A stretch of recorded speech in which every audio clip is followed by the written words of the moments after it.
All right, we're live. Looks good. Okay. I'm Jimmy. This is Philosophy for Everyday Life.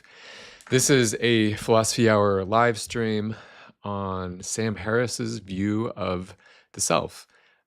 This live stream follows directly on the one I did last week, which was on Descartes and his famous phrase, "I think, therefore I am, cogito ergo sum." I said there that, or in the title of it, that this is Western philosophy's most controversial phrase. Um, and over the last week, as I've been reading various places, I've become even more convinced that that is true. So many philosophical authors are reacting in one way or another to Descartes. That includes big figures like Kant and Hegel. It includes lots of critics in 20th century philosophy.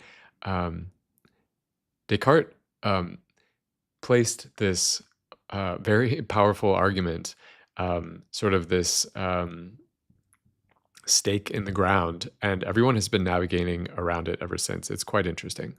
Today I want to talk about Sam Harris, who does not explicitly mention Descartes, so far as I'm aware, but you can see how he's part of this tradition of responding to Descartes in a way, in the sense that he's addressing this question of the self. Is there a stable self? Is there this thing behind all of our experiences that is the one doing the experiencing? It's a really interesting question, and I think it's a valuable one to reflect on in more depth. So I take Harris as a starting point, but I think we can go further. We can explore a little bit more depth here. There's some really interesting writing on the self in recent philosophy and older philosophical writing. Just making sure my live stream, everything is good here. Hey friends, if you're joining, really glad you're here. We're going to be discussing Sam Harris. After Harris, I want to take a look at Derek Parfit. I chose Parfit because, one, he's a prominent 20th and 21st century philosopher, but also because Sam Harris, I think he's the only philosopher that Harris refers to directly in his discussion of the self. So Harris is kind of piggybacking on Parfit in some interesting ways. I think there's a lot more in Parfit to think about than Harris gives us, so it's worth following that trail back. Parfit refers, of course, to Descartes, but also to Kant. And if we have time, which we may not, I want to take a look at Kant as well.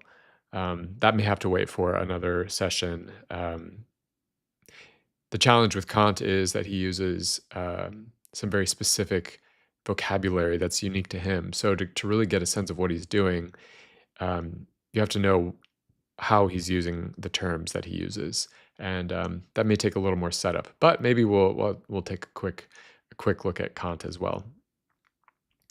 What I like to do in these live streams is actually to look at actual texts, to read through them and to discuss them in some detail. And the analogy I like to use for this is the difference between driving a car or taking a gondola up to the top of a mountain and seeing the views and then going back down the same way, versus hiking up that mountain yourself and seeing what it's like along the way, using your own legs, or in the case of reading, your own mind, to navigate the terrain. So I'm inviting viewers who might be interested to go on this hike with me through an actual text. And that takes a little more time. It's a little slower, but it has the benefit of a huge amount of incredible detail that you just can't get any other way. So that's why I do it this way.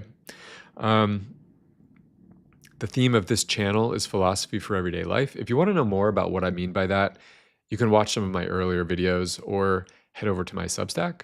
I've developed the idea in writing a little more. And for each one of these live streams, I try to provide some context in a Substack post, a little additional context. Some of that is carried out in dialogue with my friend Raymond Lau, who has been commenting on my posts and turns out lives quite close to me here in Chicago. So he and I have been going back and forth on some of these topics in writing and in person, and he's been a great dialogue partner for that. So let's jump into Sam Harris. If you don't know who Sam Harris is, um, he is a neuroscientist with some training in philosophy as well. He's written on meditation. He has a wonderful meditation app called Waking Up. I've used the app myself and gone through Harris's introductory meditation course a couple of times. I find it really beneficial, and one of the reasons I'm interested in dialoguing with Harris is that as I was listening through his introductory course, I found his comments about the self provocative, insightful, and philosophically inadequate.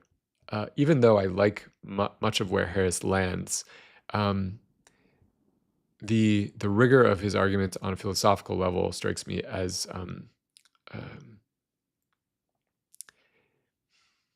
lower than it might be. That's fine. Harris isn't a professional philosopher. He's a scientist navigating philosophical terrain, and I think it's wonderful that he does that. But my goal is, well, let's try to introduce a little more rigor if we can. So I'm going to read this chapter, some sections from chapter 3, and also from the next chapter. So Harris writes, oh, also, and I've got this little thing here, if it works, to take notes. I think it's not working. I'm going to reset that.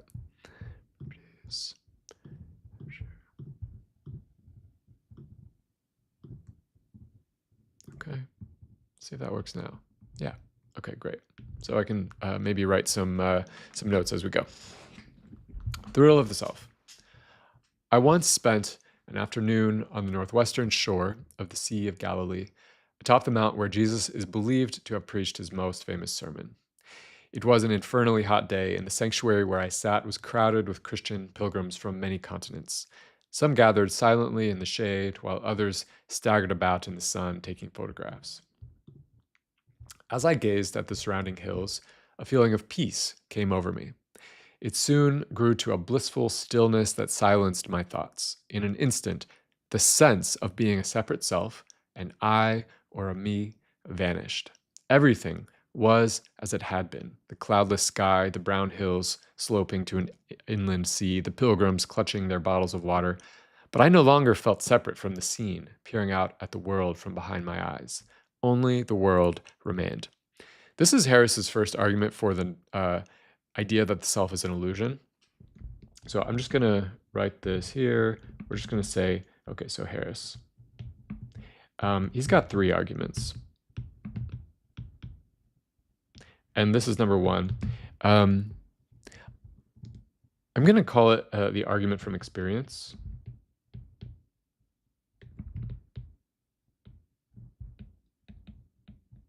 But if we wanted to use a philosophical term, we might call it a phenomenological argument. It's phenomenology is just the study of what appears to consciousness, of phenomena. This is a term that goes back to Kant in a way. But Harris is arguing from his own experience or from the analysis of consciousness, phenomenology, that actually you can have this experience of no self. And he talks about this later with his experiences in meditation, but this is a nice introduction to argument number 1. 3 arguments, we'll just say, arguments against the self. Okay. The experience lasted just a few seconds, but it returned many times as I looked out over the land where Jesus is believed to have walked, gathered his apostles, and worked many of his miracles. If I were a Christian, I would undoubtedly have interpreted this experience in Christian terms. I might believe that I had glimpsed the oneness of God or been touched by the Holy Spirit. If I were a Hindu, I might think in terms of Brahman, the eternal self, of which the world and all individual minds are thought to be a mere modification.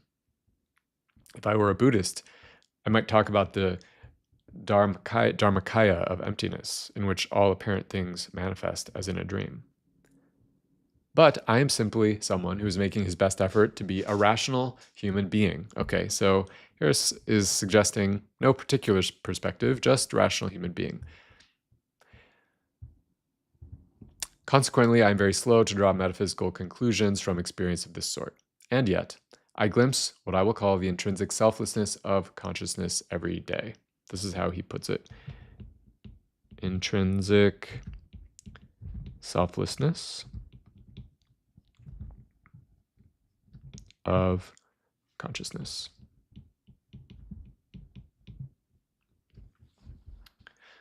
Whether at a traditional holy site or at my desk or while having my teeth cleaned. This is not an accident. I spent many years practicing meditation, the purpose of which is to cut through the illusion of the self. So Harris feels he has cut through this illusion, and he wants to help us do that too. My goal in this chapter and the next is to convince you that the conventional sense of self is an illusion, and that spirituality largely consists in realizing this moment to moment. It's interesting that Harris speaks of what he calls the conventional sense of self, because he never really defines what this is. He just assumes we know what the conventional sense of self is, and he never explains whether there's another sense of self that we might consider, reject, accept. He just discusses this conventional sense of self. There are logical and scientific reasons to accept this claim, but recognizing it to be true is not a matter of understanding these reasons. Okay, here's the other two arguments. He's going to give a logical, or I think better, a philosophical argument, and he thinks there are scientific arguments as well. We'll get to those in a little bit. But he thinks, in the end, all we need is the phenomenological experience, the argument from experience to know that there is no self. Once we see through the illusion in experience, we realize the self just isn't a thing. This is also extremely interesting to compare with Descartes, because in a way, Descartes also thinks that he's not making an argument for the existence of the self. He thinks that he can't help but recognize that there is such a self simply through this bare fact of a kind of intellectual perception. So Harris and Descartes appeal in a way to the same source of experience, to say there is no self or there is a self. And if you watch my other live stream where I discuss Jaakko Hintika's sort of interpretation of Descartes, you'll get a sense of what this means, of how Descartes is working, not in an argumentative mode, but in what Hintika calls a performative mode. Okay, so like many illusions, the sense of self disappears when closely examined, and this is done through the practice of meditation. Once again, I am suggesting an experiment that you must conduct for yourself in the laboratory of your own mind by paying attention to your experience in a new way. Okay, I'm going to skip forward just a little bit.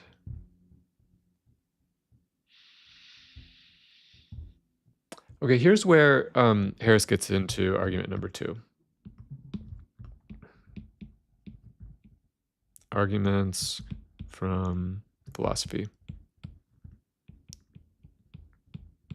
And specifically, he's looking at the work of Derek Parfit, who wrote a big book called Reasons and Persons, which is very highly regarded. So what makes me the same person I was 5 minutes ago, or yesterday, or on my 18th birthday? Is it that I remember being those former selves and my memories are somewhat accurate?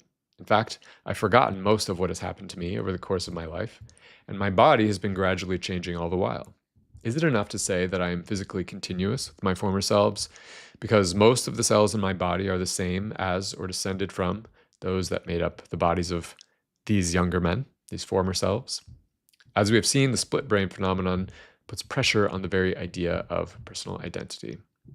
This idea that you can split a brain and both sides can,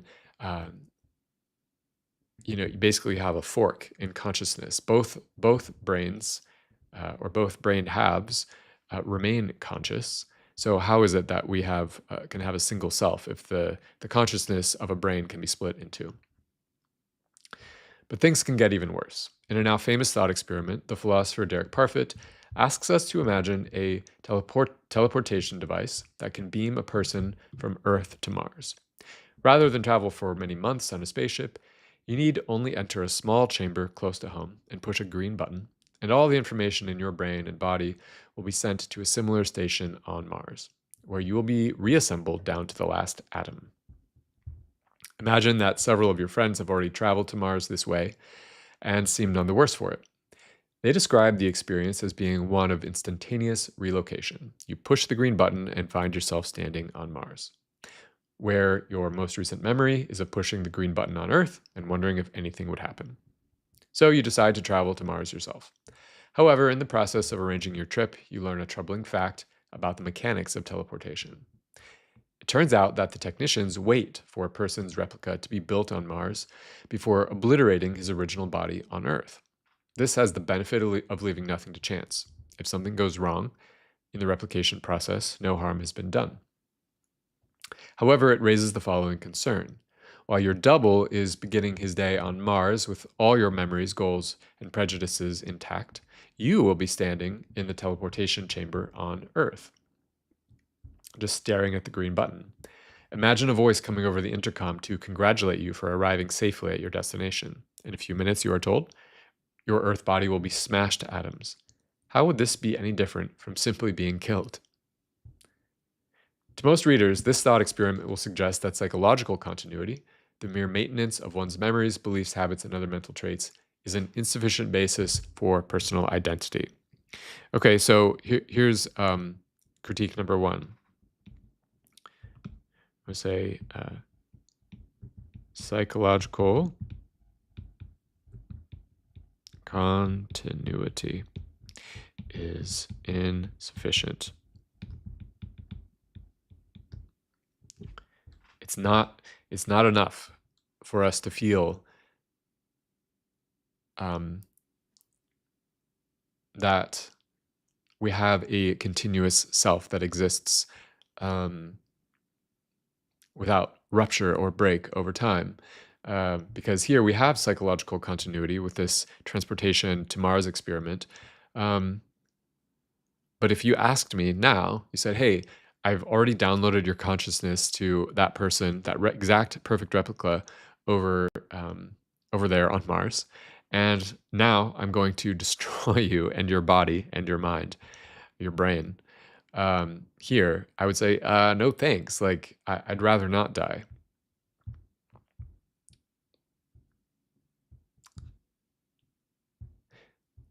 So Harris goes on, it's not enough for someone on Mars to be just like you. He must actually be you. Okay, what does that mean? The man on Mars will share all your memories and will behave exactly as you would have, but he is not you, as your continued existence in the teleportation chamber on Earth attests. To the Earth you, awaiting obliteration, teleportation as a means of travel will appear a horrifying sham. You never left Earth and are about to die. Your friends, you now realize, have been repeatedly copied and killed. And yet, the problem with teleportation is somehow not obvious if a person is disassembled before his replica is built. Interesting. So if I disassemble you now and then rebuild the replica over there, it's not quite the same. In that case, it is tempting to say that teleportation works and that he is really stepping onto the surface of Mars. Okay, so Harris thinks psychological continuity doesn't work, and he's following Parfit in this. What about physical continuity? One might conclude that personal identity requires physical continuity. I am identical to my brain and body, and if they get destroyed, that's the end of me. But Parfit shows that physical continuity matters only because it normally supports psychological continuity. So we're just going to write here, physical continuity is also insufficient. Merely hanging on to one's brain and body cannot be an end in itself. Just consider the unfortunate case of someone with advanced dementia. He's physically, but not psychologically, continuous with the person he used to be. Interesting. If he could be given new neurons that would emulate the old ones in his healthy brain, restoring his memories, creativity, sense of humor, this would be far better than keeping his current neurons that are succumbing to neurodegenerative disease. If we grant that the gradual replacement of individual neurons would be compatible with continued consciousness, it seems clear that the maintenance of psychological continuity is what we care about. And it is generally what we mean by a person's survival from one moment to the next. Parfit pushes the concept of personal identity about as far as it can go and resolves the apparent paradox of teleportation by arguing that identity is not what matters. Rather, we should be concerned only about psychological continuity. So he says, forget about the whole question of like, is it me or not? Really what matters is this question of psychological continuity. However, he also states that psychological continuity cannot take a, quote, branching form, at least not for long, as it does when a person is copied on Mars, while the original person survives on Earth. So we run into a problem if my psychological awareness, my consciousness, branches into two. Parfit believes that we should view the teleportation case, in which a person is destroyed before being replicated, as more or less indistinguishable from the normal pattern of personal survival throughout our lives. That's quite interesting. So this seems like an extremely kind of far-fetched idea, but he says, actually, this is what we normally experience. After all, in what way are you subjectively the same as the person who first picked up this book? In the only way you can be. Subjectively the same is interesting. What about objectively? In the only way you can be, by displaying some degree of psychological continuity with that past self. Viewed in this way, it is difficult to see how teleportation is any different from the mere passage of time. As Parfit says, I want the person on Mars to be me in a specifically intimate way in which no future person will ever be me. What I fear will be missing is always missing. Ordinary survival is about as bad as being destroyed and replicated. So the sense in which we are ourselves subjectively over time, even in ordinary life, is just as problematic or troubled as it would be if we were our bodies were disintegrated and we were teleported to Mars. Here, Parfit does not mean bad in the sense that we should find these truths depressing. He's merely arguing that ordinary survival from moment to moment is no more demonstrative of personal identity than destruction/replication would be. Parfit's view of the self, which he appears to have arrived at independently through an immensely creative use of thought experiments, is essentially the same as the one found in the teachings of Buddhism. There is no stable self that is carried along from one moment to the next.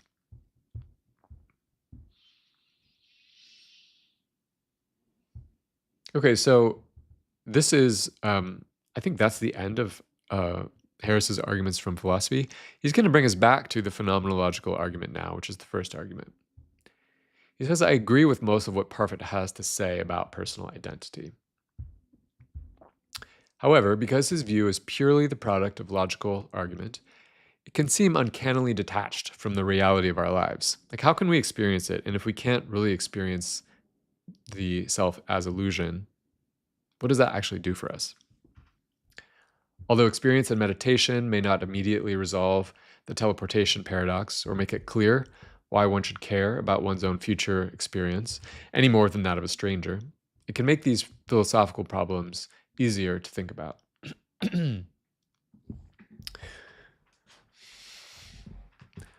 When talking about psychological continuity, we are talking about consciousness and its contents, the persistence of autobiographical memories in particular. Everything that is personal, everything that differentiates my consciousness from that of another human being, relates to the contents of consciousness. Memories, perceptions, attitudes, desires, these are appearances in consciousness. That sounds a bit like Kant. The things that appear in consciousness are phenomena. If my consciousness were suddenly filled with the contents of your life, if I awoke this morning with your memories, hopes, fears, sensory impressions, and relationships, I would no longer be me. I would be the same as your clone in the teleportation case. Okay, I think we get the idea there.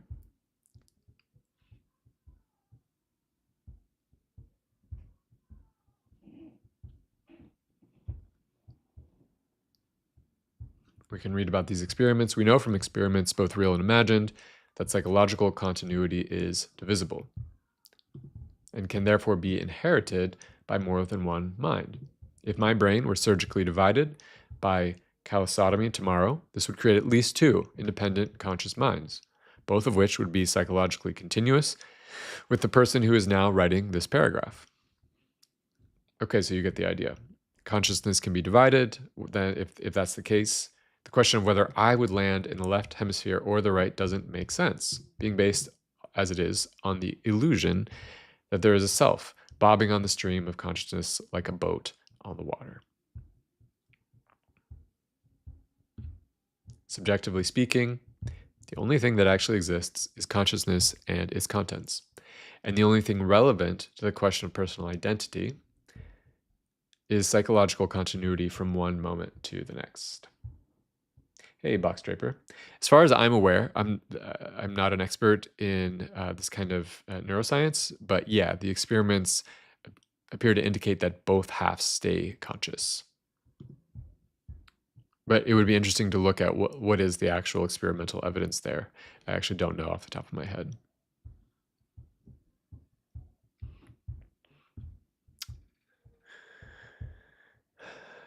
So what are we calling I?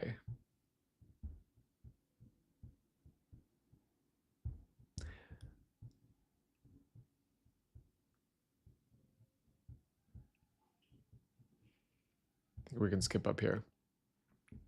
The pronoun I is the name that most of us put to the sense. So sense, which is, suggests it's an experience or a perception that we are the thinkers of our thoughts and the experiencers of our experience. This is Descartes. Descartes would say it's not exactly a sense, it's an unavoidable presupposition of having experience. And that's kind of where Immanuel Kant goes as well. But we attach this I to the sense that we are the thinkers of our thoughts and the experiencers of our experience. Yeah, I think you're right, Box Draper. He does mention it somewhere what the actual experiments are, and I skipped that part. I know that Thomas Nagel also has an article where he discusses from the 70s where he discusses these types of experiments.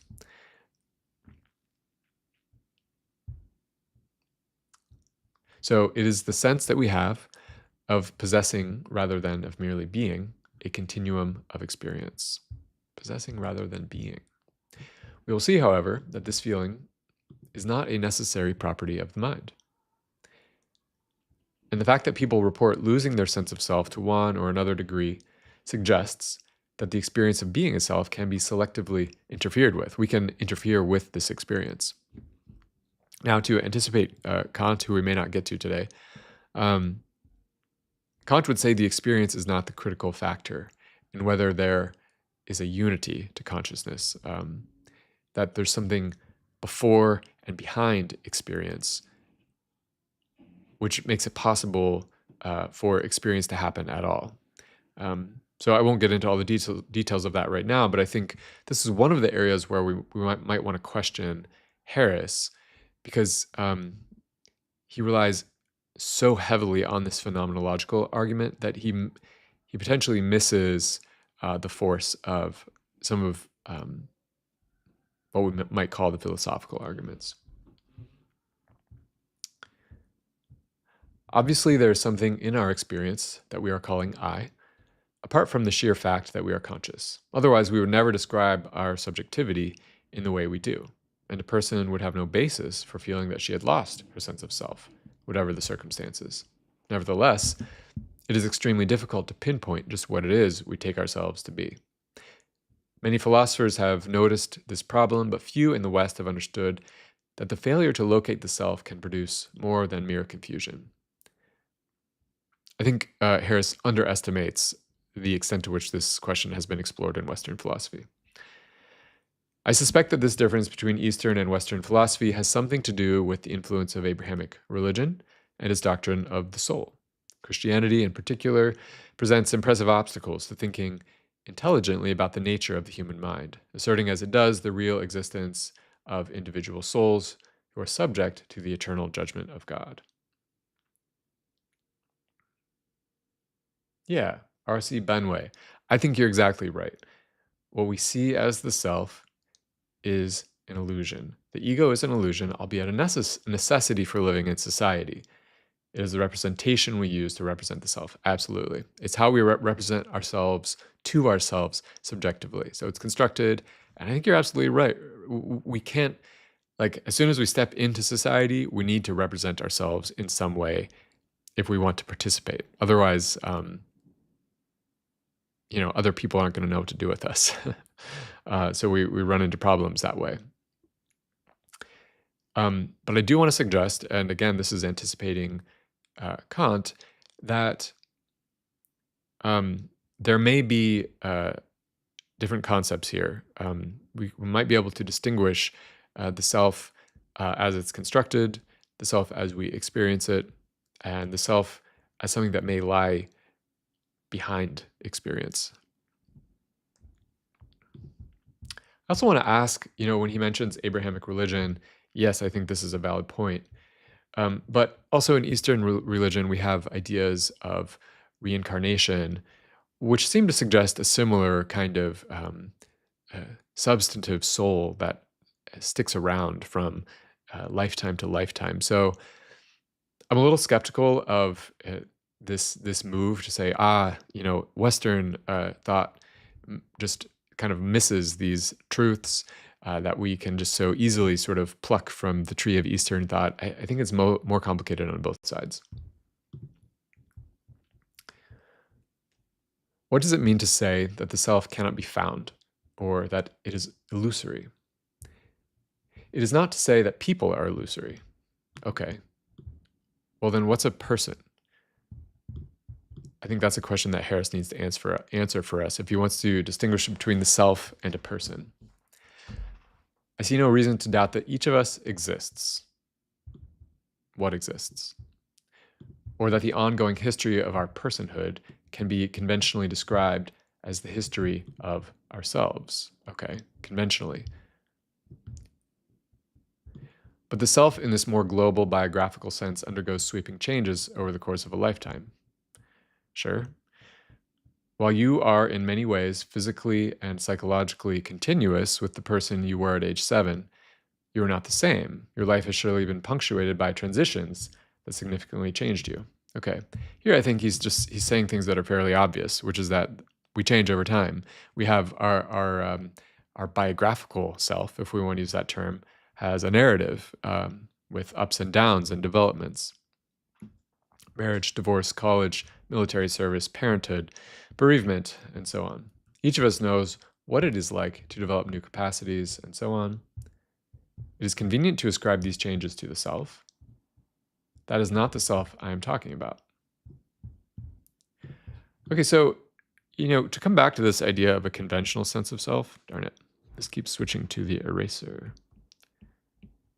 Conventional sense of self. Initially, he said that he was arguing against this conventional sense of self.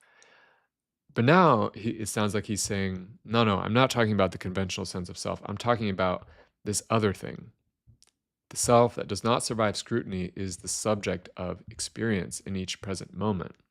So now he's talking about the subject of experience.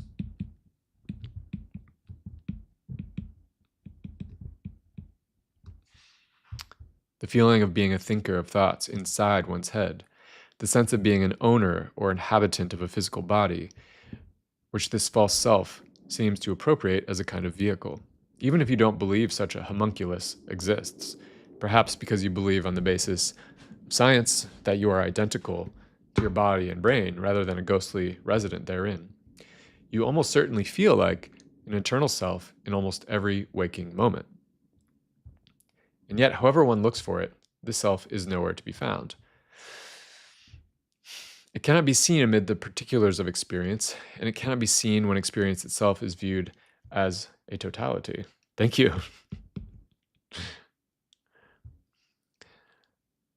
I closed my quote. Thanks for catching that. However, its absence can be found, and when it is, the feeling of being a self disappears. This is interesting. I think Harris is shifting. He's kind of shifting between different ideas of the self, this conventional sense of self, this subject of experience. But he's also suggesting that the subject of experience should be a thing inside experience. Yeah, you got it. Now, the argument here, this strikes me as saying something like the following. Attend to your field of vision. Pay attention, look closely. You think that you have eyes which are seeing the things that you're seeing. But if you look closely, look carefully at all the things that you see. And when you do, you'll notice that your eyes are nowhere in your field of vision. Now, this is a different argument than what he was saying before. I think this works if you say, hey, the conventional self, me as I construct myself, me as I experience myself, that thing that thing can be totally excised from consciousness. We can just enter a state of pure consciousness. And that works. It works to say the conventional sense of self is nowhere in consciousness. But when he goes here and he starts talking about the subject of experience, I'm not sure the argument works in the same way. I'm not sure it works to say the thing doing the experiencing is not in experience. Therefore, the thing doing the experiencing is an illusion. That strikes me as he's doing a kind of sneaky substitution. The argument works when we're talking about this conventional sense of self. I'm not sure you can get the same traction if we're talking about whether there is a coherent or stable thing that has experiences. Yes, and I skipped the, thanks again, Box Draper, the having no head thing from Douglas Harding. It's a similar idea. It's like, yeah, the head never appears in consciousness. Can we infer from that there is no head? I understand that Harris is making a point about experience, but I'm not sure that he can draw the metaphysical conclusions he wants to from that point. When we go from, and he is making a metaphysical claim to say that there is no self, that the self is an illusion. It's a negative metaphysical claim, but metaphysical nonetheless. Okay, but here he says this is an empirical claim. And I would say, is it? Or is he confusing the empirical and the metaphysical claims that he wants to make? Look closely enough at your own mind in the present moment, and you will discover that the self is an illusion. The problem with a claim of this kind, however, is that one can't borrow another person's contemplative tools to test it, to see how the feeling of I is a product of thought. The feeling of I. We can deal with that. We can get rid of the feeling of I. We can recognize that it's a thing we construct and experience. Indeed, to even appreciate how distracted by thought you tend to be in the first place, you have to build your own contemplative tools. Yeah, I think you're right, Boxdraber. He's making a point about subjective experience. I think he sometimes drifts over into making a more metaphysical claim. And I think this is where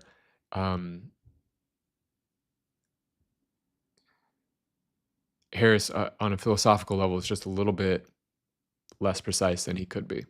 I think he could get a little bit clearer on, is he just talking about experience, or is he also really talking about the metaphysics of the self? And he kind of outsources that to Parfit. But I'm not sure it works exactly the way he wants it to. Unfortunately, this leads many people to dismiss the project out of hand.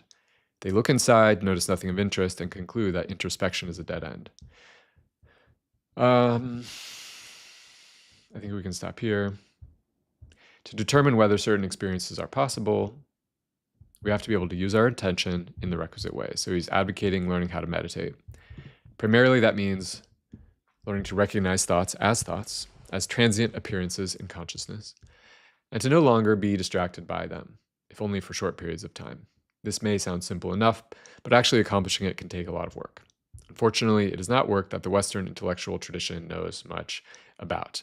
Again, I would say that it's more likely that Harris doesn't know much about the Western intellectual tradition, but the general point stands. I'm going to jump forward to page 100.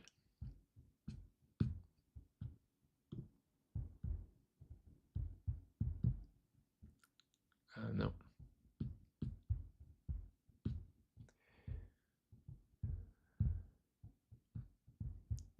Okay.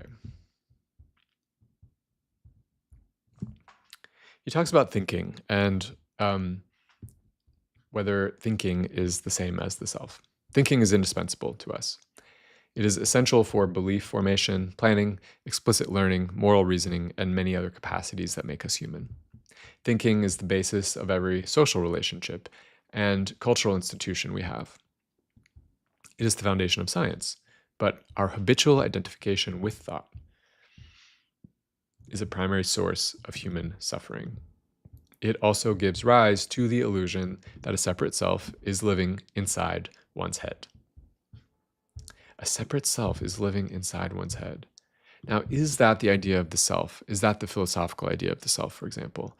Or when Descartes says, I think, therefore I am, is it a self living inside one's head, or is it something else? I'm going to keep going. This is a remarkable fact about the human mind. We are capable of astonishing feats of understanding and creativity. We can endure almost any torment, but it is not within our power to simply stop talking to ourselves. It's not even in our power to recognize each thought as it arises in consciousness without getting distracted. Okay, we spend our lives lost in thought. The question is, what should we make of this fact? In the West, the answer has been not much.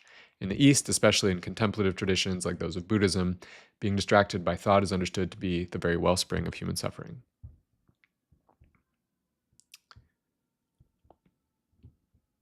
This highlighted sentence, taking oneself to be the thinker of one's thoughts, that is not recognizing the present thought to be a transitory appearance in consciousness, is a delusion that produces nearly every species of human conflict and unhappiness. The practice of meditation is a method of breaking the spell of thought. Okay, so he's advocating, I think, the benefit here of giving up on this sense of self that he's been criticizing. That's great, Boxdraper. I mean, the separate self living inside is something we implicitly assume. I think we tend to. I think you're right. And I think I go 90% of the way with Harris. But again, what I want to tease apart just a little bit is the experience of the self that we truly benefit from disassociating ourselves from, this need to insist on a coherent inner self that is the subject of all these experiences, which is constructed, which we use to sort of get about in society. And the metaphysics of the self that we're going to get in someone like Kant, or that we get in someone like Descartes, or even in someone like Parfit. Parfit is going to add some more nuances here. So if you're convinced by Harris, I think I'm more or less with you, with just a few. I just want to add some dimensions to what's going on here. Okay, I think, is there anything else I need? Okay. It is the identification with these thoughts, that is the failure to recognize them as they spontaneously appear in consciousness, that produces the feeling of I. One must be able to pay attention closely enough to glimpse what consciousness is like between thoughts, that is, prior to the arising of the next one. Consciousness does not feel like a self.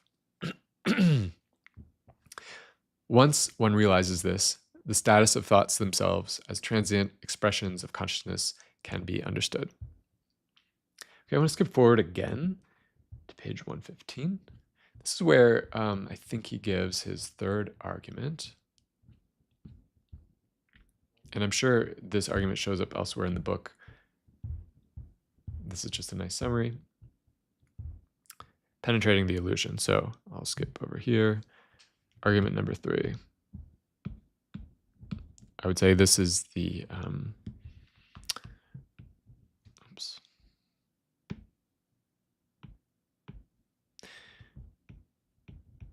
argument from neuroscience.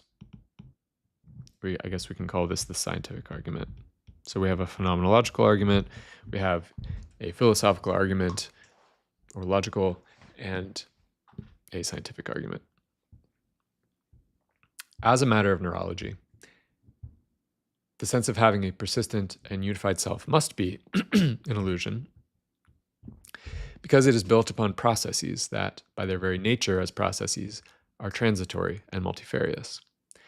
There is no region of the brain that can be the seat of a soul. Everything that makes us human, our emotional lives, capacity for language, the impulses that give rise to complex behavior, and our ability to restrain other impulses that we consider uncivilized, is spread across the entirety of the cortex and many subcortical brain regions as well. The whole brain is involved in making us what we are. So we need not await any data from the lab to say that the self cannot be what it seems. The sense that we are unified subjects is a fiction, produced by a multitude of separate processes and structures of which we are not aware, and over which we exert no conscious control. What is more, many of these processes can be independently disturbed, producing deficits that would seem impossible if they were not so easily verified. Some people, for instance, are able to see perfectly, but are unable to detect motion. Others are able to see objects and their motion, but are unable to locate them in space. How the mind depends upon the brain and the manner in which its powers can be disrupted defies common sense. Here, as elsewhere in science, how things seem is often a poor guide to how they are. How much more of this do we need to read? Yeah, just this one page, basically. The claim that we can experience consciousness without a conventional sense of self, that there is no rider on the horse, seems to be on firm ground neurologically.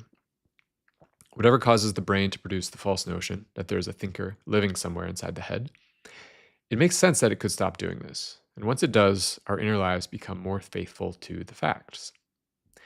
How can we know that the conventional sense of self is an illusion? When we look closely, it vanishes. So he's back to the phenomenological argument. Really, that's the one that I think Harris really relies on. This is compelling in the same way that the disappearance of any illusion is. You thought something was there, but upon closer inspection, you see that it isn't. What doesn't survive scrutiny cannot be real. I just want to press on this argument just a little bit. When we say it must be an illusion because it is built upon processes that, by their very nature, are transitory and multifarious, well, let's stop thinking about the self for a moment and just think about whether the body, like the human body, is a unified entity. Because you could say the same thing, like the body is not persistent and unified because the body is built upon processes that are transitory and multifarious. But I don't think Harris wants to say that. He's not saying the body itself is that there is no like unified thing that we can refer to as our body, one's body. So I don't think this argument is compelling the way it's structured. Just because something is made up of other things that are transitory and multifarious doesn't mean that it's not a coherent thing. I'm not saying that we should therefore jump to the conclusion that Harris is all wrong about the self, but I think the way he structures this scientific argument,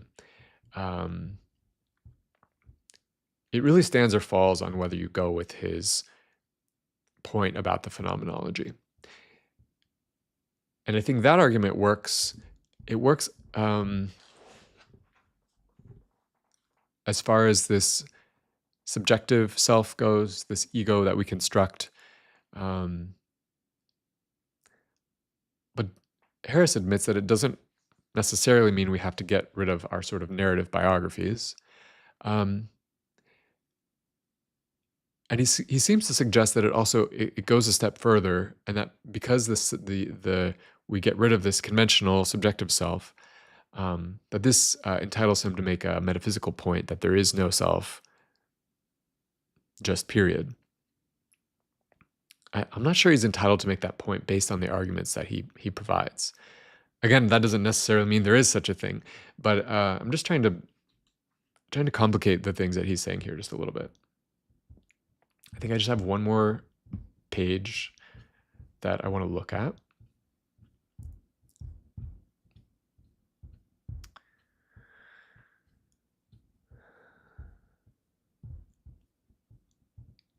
Yeah, this is the stuff on Harding not having a head that Draper mentioned. Okay, Box Draper, you're saying you're not convinced he's trying to make a metaphysical point. You may be right. You may be right. Maybe I may be misreading Harris on that. And it may just be a separate question. There's sort of a practical, experiential question about the self that we benefit from letting go of this conventional self, or at least of having the ability to, and that the metaphysics is just a totally separate question. This is kind of this experience of having no head from Harding.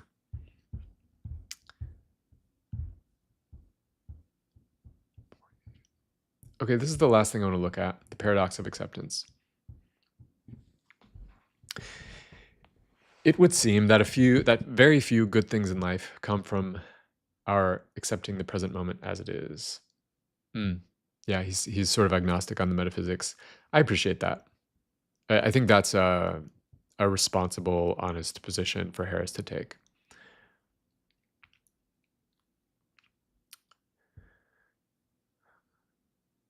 So he starts out by noting that acceptance does not seem like a source of good things. To become educated, we must be motivated to learn.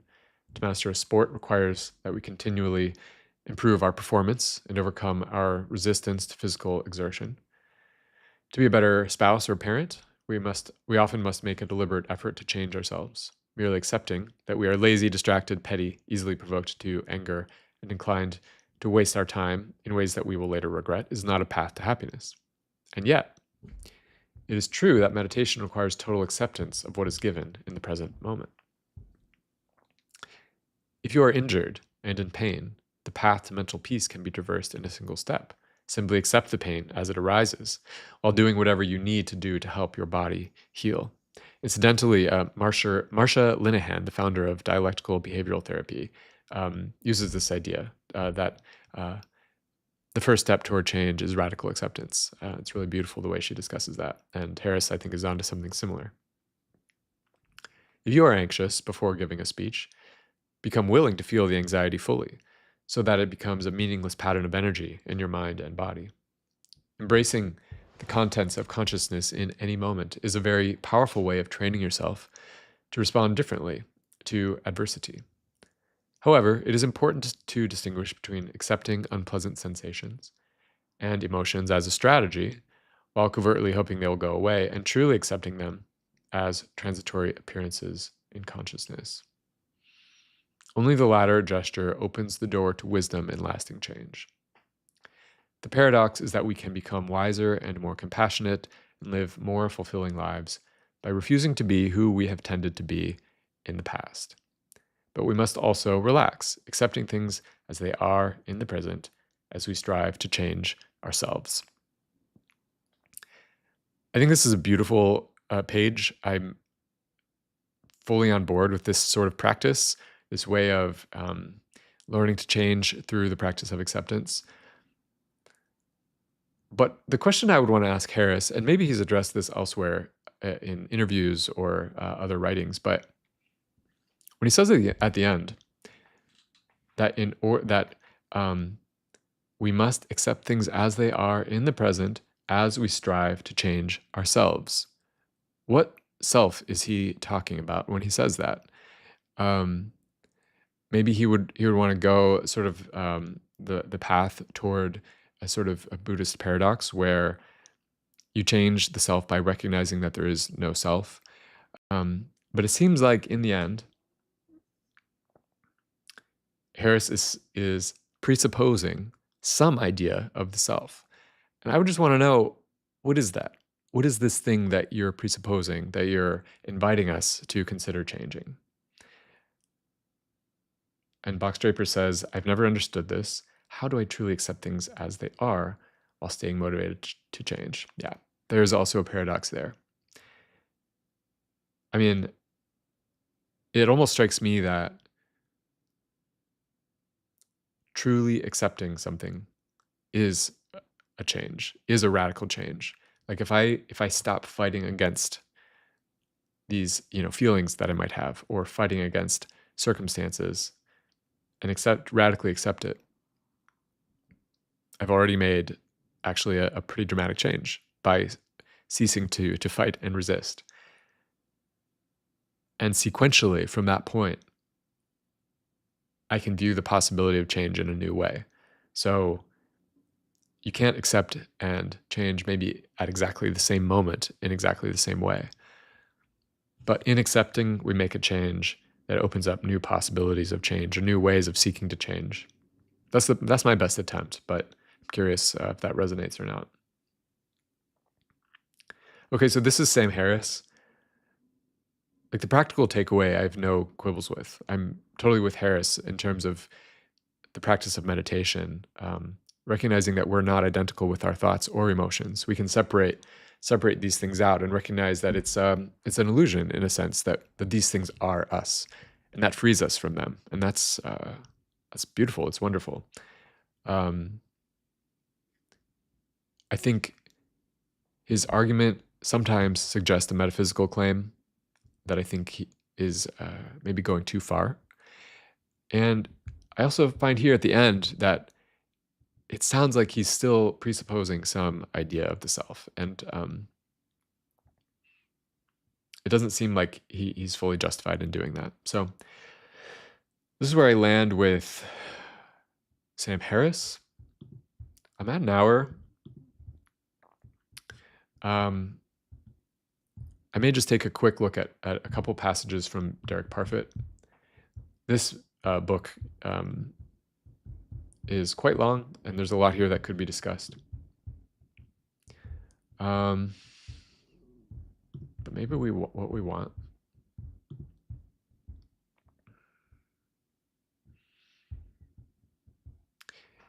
Let's just go to Parfit's own view.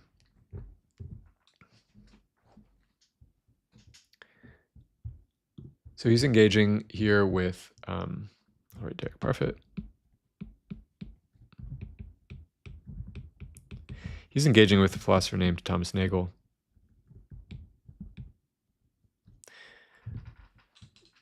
And Parfit says that what Nagel once claimed is that even if the reductionist view is true, which is, I think, basically that we just are our brains. There's no, like, the whole question of identity is sort of off the table. It is psychologically impossible for us to believe this. Even if it's true, it's not possible to believe it. Yeah, he's referring to the autobiographical narrative self in that last sentence, Box Draper says. I think that makes sense. What I wish Harris would do is develop a constructive account, or just to flesh out what type of self does he think we're allowed to talk about and to have. Because all of his arguments are to the effect that there is no self. The self is an illusion. But then it's clear that he presupposes some sense of self, some idea of the self. What is that? And I feel like Harris, because he's pressing so hard on convincing us that there is no self, he doesn't give us something that I think his argument requires, which is some account of the self that is changing. Yeah, it would be interesting, to think about this through, for example, the lens of virtue ethics. The way that someone like Alistair MacIntyre says, we develop virtues in relation to a narrative sense of self. That might be interesting to look at in a different live stream. Uh, but I think that Harris, yeah, he needs some account of the self if he wants to persuade us to work on changing ourselves.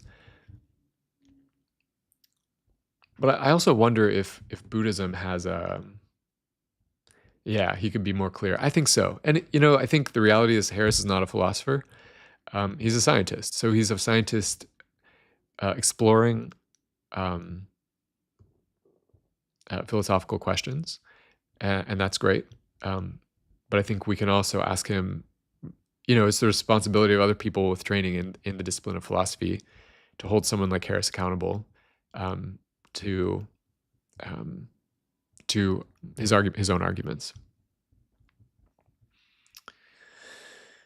Okay, so I'm going to continue on with Parfit just a bit. So can we actually believe that the self is nothing more than the brain, that we just are our brains, and that the whole question of identity is really irrelevant? I shall therefore briefly review my arguments given above. I shall then ask whether I can honestly claim to believe my conclusions. If I can, I shall assume that I am not unique. There would be at least some other people who can believe the truth. So Parfit is really all in on philosophy as a method of arriving at the truth, unlike Harris, who I think is appealing to experience. I shall first qualify my claim that I have described the true view. It is hard to explain accurately what a reductionist claims. And it is hard to explain accurately what is involved in identity over time. It is likely that in describing a reductionist view about identity, I have made mistakes. Such mistakes may not wholly undermine my arguments. Wittgenstein suggested this analogy. Suppose that I am rearranging the books in a library. At the start of this rearrangement, I place two books together on a particular shelf because these books ought to be together. I may know that at the end of this rearrangement, these two books will be on a different shelf, but it is still worth putting them together now. If they ought to be together, they will still be together after this rearrangement. I claim that a person is not like a Cartesian ego. So it's not this I think, therefore I am, this immaterial thinking substance, which is how Descartes describes the self. A being whose existence must be all or nothing. A person is like a nation. In the true account of identity over time, these two kinds of entities go together. They are like the two books that I start by placing on a shelf. In my claims about reductionism and identity, I may have made mistakes. This would be like the fact that the two books should go on a different shelf. But my main claim is that persons are like nations, not Cartesian egos. If this claim is true, it would not be undermined by my mistakes. In the account that makes no mistakes, persons and nations would still go together. The account of their identity over time would, in its essential features, be similar. Now I'm wondering, I thought he explained this bit about nations in this section, but is that previously?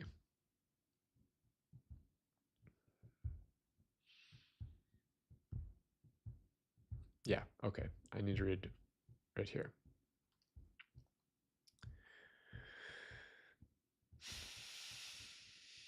So Wittgenstein and Buddha. Wittgenstein would have rejected the reductionist view. And just for clarity, the reductionist view is that person equals brain. There's nothing else. There's just brains and bodies. We'll say person equals brain plus body.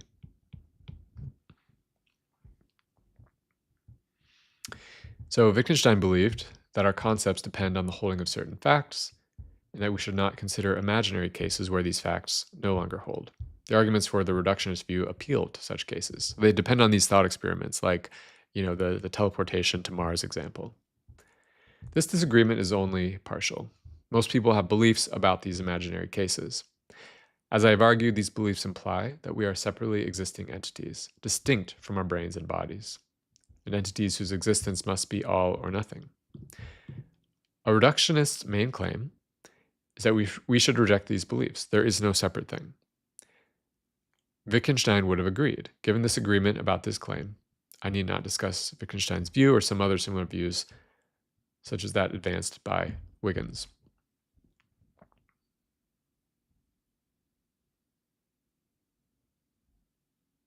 Darn it, this is also not what I wanted.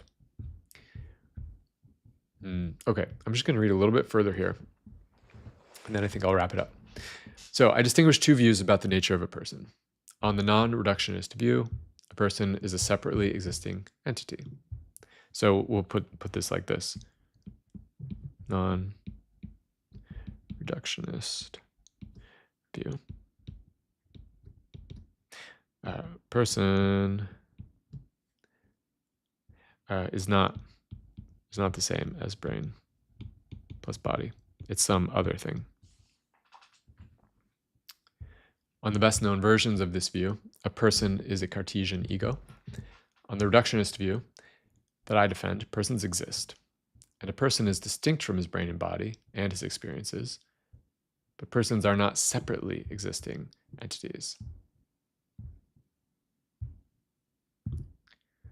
Okay, so this is actually a little bit different. The way I put this person equals brain and body is maybe not quite right, because Parfit is actually saying that he holds to this view. The person does not equal the brain and the body, but it doesn't exist separately. So let's make a new page. Let's put it like this. Reductionist.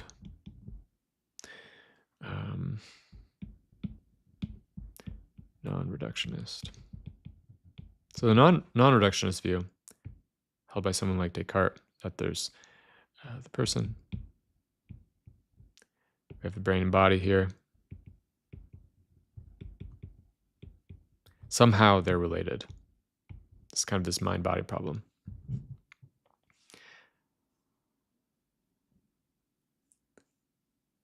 I'm going to continue with Parfit's view. The existence of a person during any period just consists in the experience of his brain and body, and the thinking of his thoughts, and the doing of his deeds, and the occurrence of many other physical and mental events. I think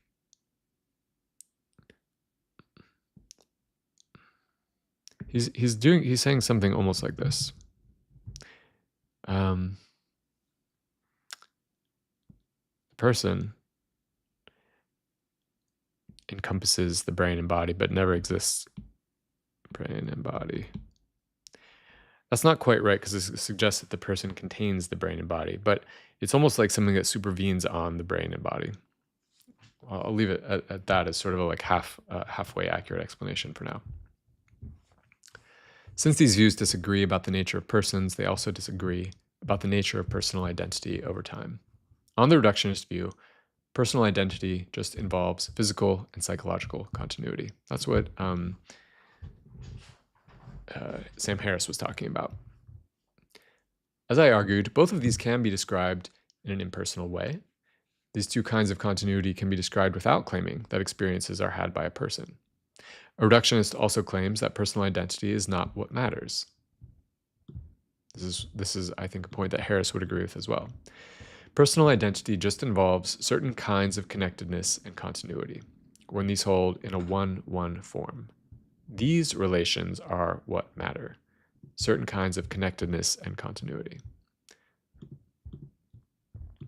On the non-reductionist view, personal identity is what matters.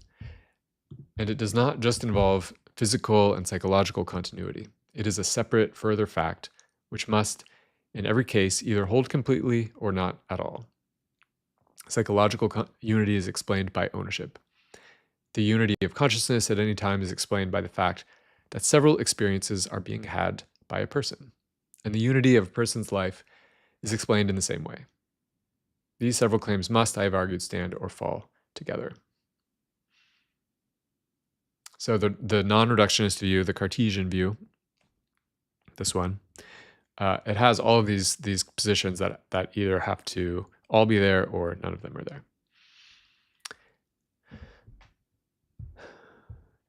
I conceded that the non-reductionist view might have been true.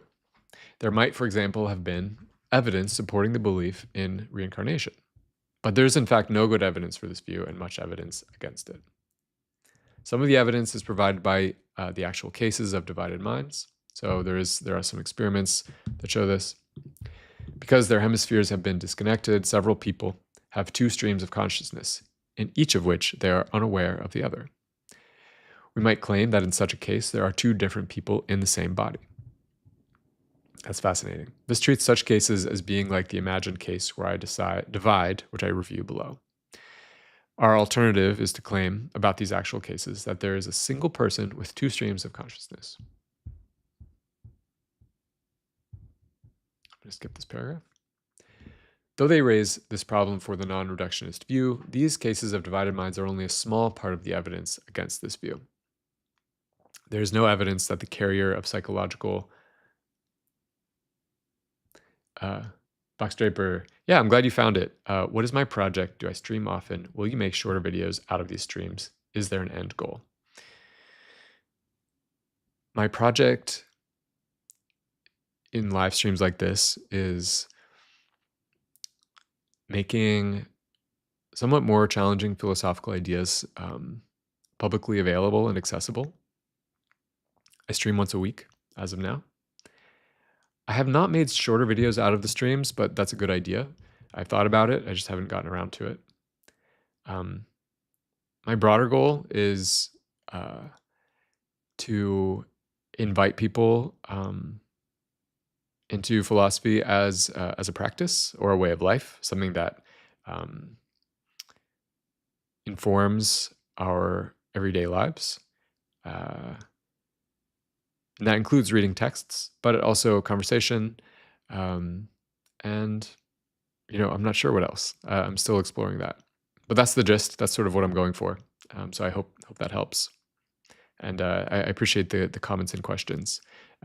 Ideally, live streams like this would be, as I think it has been today, something of a dialogue. Comments and questions back and forth. So thanks for making that happen today.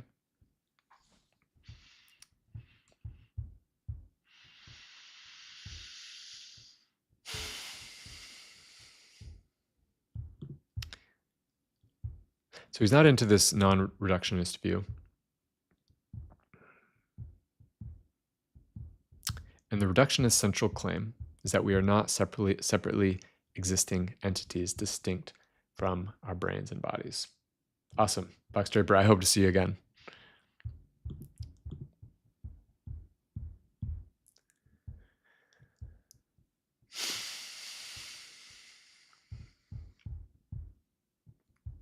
I'm going to see whether there's anything here that we really want to get into, or this may be better for another time.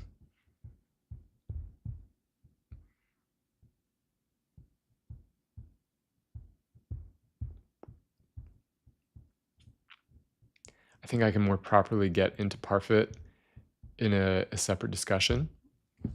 So I think I am going to wrap it up here. If you tuned in, I really appreciate it. If you commented, Box Draper in particular, on this occasion, grateful for your presence here, and I hope to continue this conversation. So take care until next time. Also, I'm on Substack, so if you want to read more or engage more direct